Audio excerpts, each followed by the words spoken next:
Hello friends, welcome to our YouTube channel Exam Dose. तो आज हम बात करेंगे सैडलर कमीशन के बारे में। तो सैडलर आयोग क्या था और इसकी ज़रूरत क्यों पड़ी।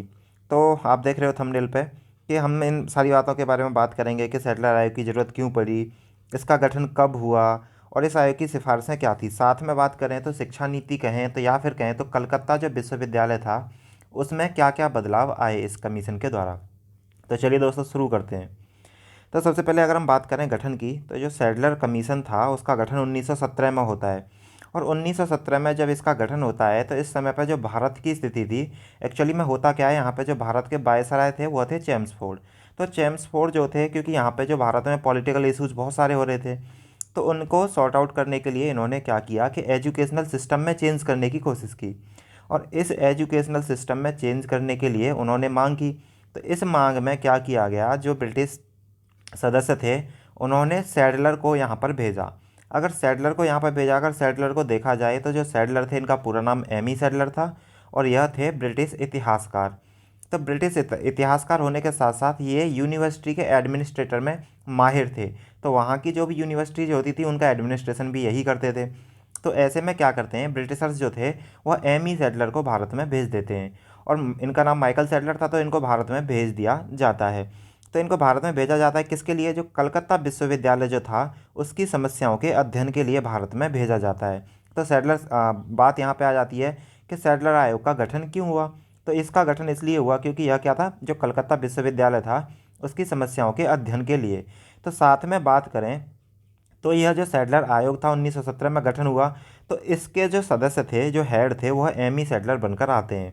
और इस जो कमेटी थी या कमीशन था, इसमें दो भारतीयों को और चुना गया था। एक थे डॉक्टर आशुतोष मुखर्जी और दूसरे थे डॉक्टर जियाउद्दीन अहमद। तो जो आशुतोष मुखर्जी थे यह पेशे से वकील थे और वास्तव में एक पेशे से वकील जरूर थे, कलकत्ता हाईकोर्ट में वकालत भी करते थे। लेकिन यह कलकत्ता जो विश्वविद्यालय था जिसके लिए इनकी समस्याओं के समाधान के लिए सैडलर आयोग का गठन किया गया था, तो यह उसी विश्वविद्यालय के उपकुलपति भी थे। तो ऐसे में क्या किया जाता है, सैडलर के साथ आशुतोष मुखर्जी को भी दे दिया जाता है। और हम बात करें जियाउद्दीन अहमद की, तो जियाउद्दीन अहमद ये बहुत अच्छे मैथमेटिशियन थे और यह अलीगढ़ मुस्लिम यूनिवर्सिटी में प्रोफेसर भी थे। तो क्योंकि शिक्षा नीति या शिक्षा के लिए जो एजुकेशनल सिस्टम में बदलाव करना था, तो इन दोनों को ही दे दिया जाता है। तो सैडलर कमीशन जो था इसमें तीन सदस्य हो जाते हैं। एक जो हेड होते हैं वह हो जाते हैं एमी सैडलर और एक हो जाते हैं भारतीय आशुतोष मुखर्जी और दूसरे भारतीय डॉक्टर जियाउद्दीन अहमद। अब हम बात करेंगे कि जो सैडलर कमीशन था इसके मुख्य सुझाव क्या थे। तो होता क्या है कि सैडलर आयोग ने क्या किया था, 1904 में जो विश्वविद्यालय के अधिनियम थे उनकी कड़े शब्दों में निंदा की थी। इससे पहले जो ब्रिटिशर जो थे उनका भारत में मुख्य तरह से काम जो था वो सिर्फ व्यापार था, उनको शिक्षा नीति पर इतना ध्यान देने की ज़रूरत भी नहीं थी और ना वो देते थे।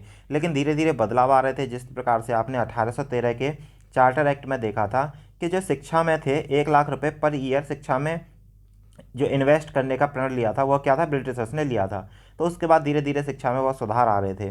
तो यहाँ पे आ जाता है एक 1904 का विश्वविद्यालय अधिनियम।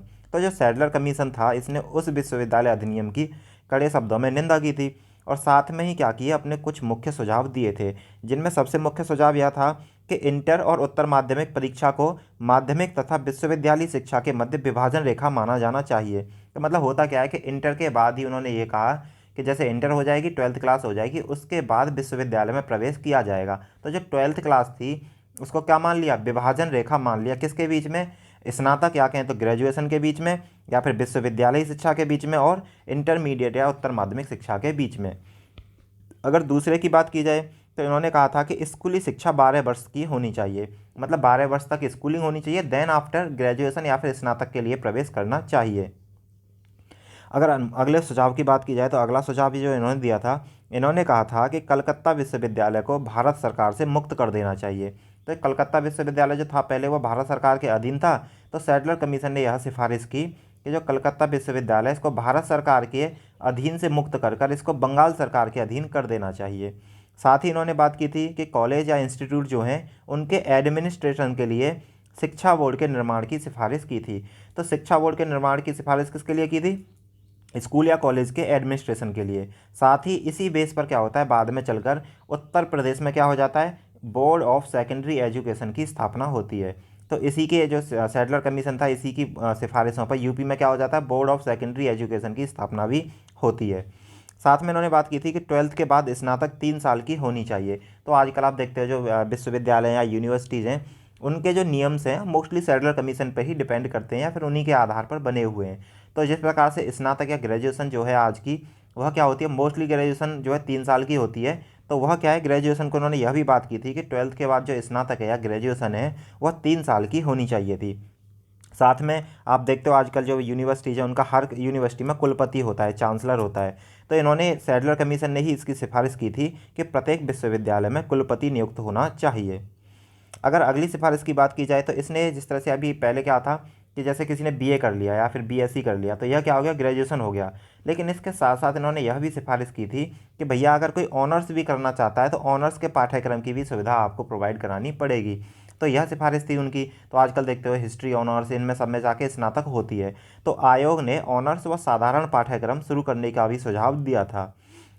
और अगर हम बात करें यूनिवर्सिटी के रूल्स एंड रेगुलेशंस की, तो आप देखते हैं कि यूनिवर्सिटी के जो रूल्स रेगुलेशंस होते हैं वो बहुत इजी होते हैं। तो यह जो था सैडलर कमीशन, इसने ही सिफारिश की थी कि जो विश्वविद्यालय हैं उनमें सख्त नियम न बनाए जाएं। अगर अगले सुझाव की बात की जाए तो उसमें था कि कलकत्ता विश्वविद्यालय के ऊपर जो कार्य के भार था, उस भार को कम करने के लिए सैडलर कमीशन जो था इसने कहा था कि ढाका में एकाकी विश्वविद्यालय की स्थापना करनी चाहिए। तो ढाका में एकाकी विश्वविद्यालय की स्थापना करनी चाहिए, किसकी वजह से, जिसकी वजह से जो कलकत्ता विश्वविद्यालय था इस पर कार्य का जो बोझ या भार था वह कम किया जा सके। इन सब घटनाओं के बाद में, इन सब सिफारिशों के बाद में क्या होता है, और जो सैडलर कमीशन था उसने अपनी 1919 में रिपोर्ट सौंपी थी। उसके बाद क्या होता है, जो सैडलर कमीशन के आधार पर ही 1917 में पटना में विश्वविद्यालय की स्थापना हो जाती है। साथ ही 1918 में उस्मानिया विश्वविद्यालय की स्थापना होती है। 1920 में अलीगढ़ विश्वविद्यालय की स्थापना होती है और 1921 में लखनऊ विश्वविद्यालय की स्थापना होती है। तो यह जो सैडलर कमीशन था, इसके जो सुझाव थे उन पर काम किए गए। जब काम किए गए तो उसी के ऊपर क्या था, जैसे यूपी में हमने देखा था कि बोर्ड ऑफ सेकेंडरी एजुकेशन की स्थापना होती है और यह जो 4-5 विश्वविद्यालय थे इनकी भी स्थापना हो जाती है। तो यहाँ से अगर आप, उम्मीद करता हूँ यह सैडलर कमीशन है इस वीडियो के माध्यम से आपको क्लियरली समझ में आया होगा। अगर अच्छा लगा हमारा वीडियो तो हमारे चैनल को सब्सक्राइब करें। Thank you.